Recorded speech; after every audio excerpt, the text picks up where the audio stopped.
배달이냐 침입이냐 이거 무슨 연극 제목 같습니다만 여기에는 정말 희한한 사연이 담겨 있습니다. 양재민 변호사님. 네, 많은 시청자 여러분들도 궁금하실 텐데요.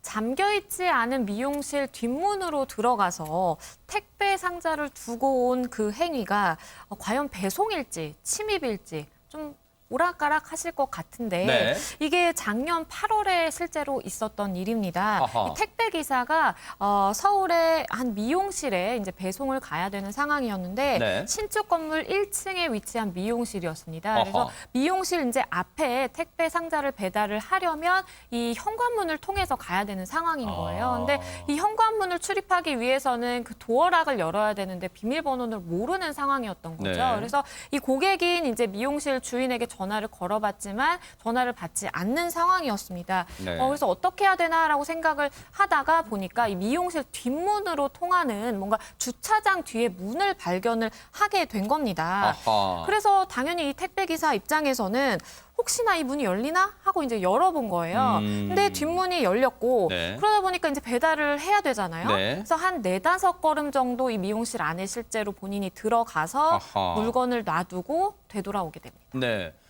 지금 여기까지 상황만 들으시면 시청자분들 중에는 이게 뭐 어쨌다는 거지?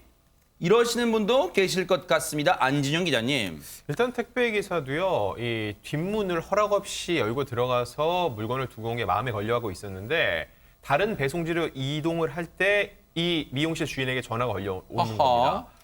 본인이 현관 도어락 비밀번호를 알려줄 테니까 문을 열고 그 앞에다 택배를 놔달라고 했던 거예요. 결국 이 택배 기사는요, 다시 뒷문을 열고 물건을 가지고 나와서 현관 출입문을 열고 들어가서 앞문 앞에 물건을 두고 다시 왔습니다. 뒷문으로 들어가서 물건을 배송하고 나왔던 게 마음에 걸렸는데 김복준 의원님 어쨌든 다시 가져와서 도어락 열고 정문 이 미용실 현관문으로 가서 놓고 나왔으니까 일단 마음에 짐은 덜었네. 이제 게임 다 된 건가요? 정리된 건 아닙니까? 네, 이제 본인은 그렇게 생각했겠죠. 그런데 이게 그렇지 않았어요. 이 미용실 주인 같은 경우는 아마 그 가게가 오픈한 지 얼마 안 된 거예요. 아하.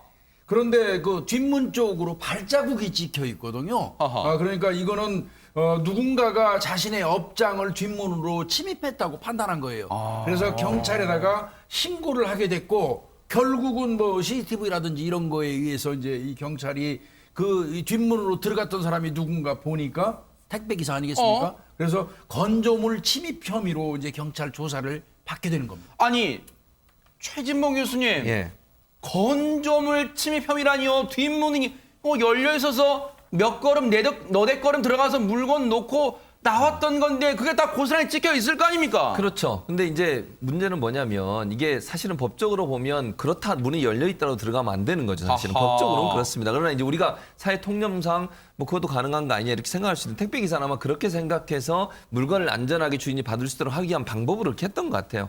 그러나 주인 입장에서는 이게 문제가 있다고 생각해서 경찰에 신고를 했고 그리고 나서 이제 택배 기사가 네. 미용실 주인에게 사과하고 합의를 좀 해달라고 요구를 했어요. 네. 그랬는데 미용실 주인이 그걸 들어주지 않으셨습니다. 아이고, 네. 그리고 한 발 더 나가서 사건이 이제 경찰에서 검찰로 송치가 됐잖아요.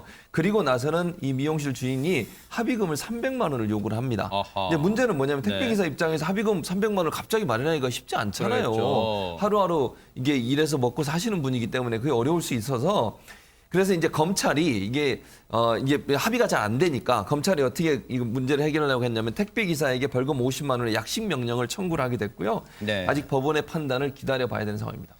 자, 법원의 판단이 남아있는데 그럼 애초 다시 사건의 발단으로 돌아가서 지금 택배기사의 저 행위는 배달한 겁니까? 침입한 겁니까? 김복준 의원이 뭐라고 봐야 되는 거예요? 재판부에서 약식명령 판결이 났어요. 아하. 택배 기사에게 벌금 20만 원을 내라 이렇게 했어요. 사실 보면 이게 경범죄 처벌법상에 뭐 20만 원 이하의 벌금, 구류, 과료에 해당되는 식으로 경하다고 본 거로 보입니다. 네. 그러면 경하다고 본 거로 보인 거지 이 사람이 무죄라는 뜻은 아니에요. 아하. 그런데 이제 이 검찰에서는 그 벌금 20만 원 너무 적습니다. 아이고, 네. 우리가 50만 원 구형했는데 왜 20만 원 주십니까 하고 정식 재판을 청구했어요. 아하. 이제 약식 명령이기 때문에 이제 정식 재판 청구하면 재판이 된단 말이죠. 아이고, 네네. 그런데 이제 이 결과는 좀 지켜봐야 될 것 같은데 저는 좀 이게 좀 달라 보이거든요. 왜 그러냐면 건조물 침입죄라는 거 침입에도 이게 어떻게 보면 주거의 어떤 평온을 저해하는 침입의 고의가 있어야 돼요. 근데 과연 이 택배 기사가 그 집에 침입하려는 의도가 있었던 것이냐? 배달의 목적이라고 하면은 이건 사실 고의가 존재하지 않는 거거든요. 아하. 그래서 정식 재판에서 이 고의성 여부가 관건이 될 것 같습니다. 네. 결국 이 사안이 약식 기소에서 정식 재판으로 가게 됐단 말이에요. 정식 재판은 어떻게 판단했을까요, 양진미 변호사님? 일단은 선고는 아직 나오고 있지 않은 상황인데 지난 2일에 이제 첫 재판이 열렸습니다. 검사 측은 피고인이 미용실에 잠기지 않은 문을 열고 들어간 것은 침입 행위가 명백하고 본인들이 애초에 요구했던 이게 50만 원, 벌금 50만 원이 적정하다라고 이제 주장을 했고요. 택배 기사 측에서는 피해자에게 일단 죄송하다라면서 이 사건 전에 이 배달을 하면서 물건이 분실돼서 본인이 여러 번 물어준 적이 있기 때문에 본인은 최대한 안전하게 배달을 해야 된다라고 생각을 했다라는 거예요. 그래서 이런 강박이 이런 일이 벌어지게까지 만든 것 같다라면서 앞으로는 이런 일이 없도록 하겠다라고 사과를 했고요. 판결 선고는 오는 9일에 이제 예정이 되어 있는 상황입니다. 사실 최진봉 교수님, 네. 이 택배 배달원 분의 이 심정도 어느 정도는 이해는 돼요. 물론 저 미용실 주인분이 뭐 행동이 너무 야박하다 그렇게 말씀드린 건 아니니까 오해는 마시고요. 택배 이 배달원 분의 마음이 요즘 그 비대면 상황에서 택배 받아보신 분들은 아시겠지만 택배 배달하시고 사진을 찍어서 이 배달하신 주문자에게 전송을 해줍니다. 이렇게 문 앞에 뒀습니다라고 왕왕 문자로 전송하는 경우도 아마 경험해 보셨을 거예요. 그런데 최진봉 교수님, 예.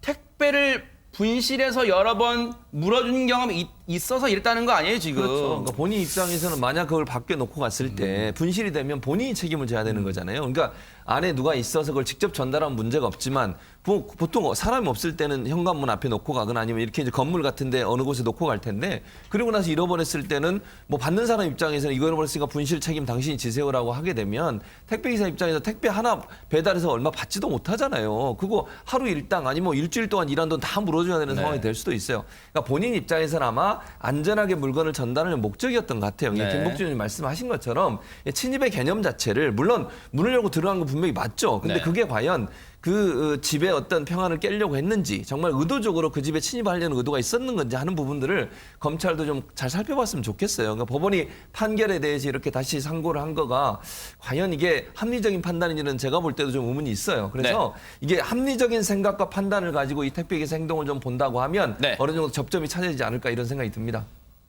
법에도 눈물이 있을까요? 오는 9일 날 선고 결과가 나온답니다. 한번 기다려 보도록 하겠습니다.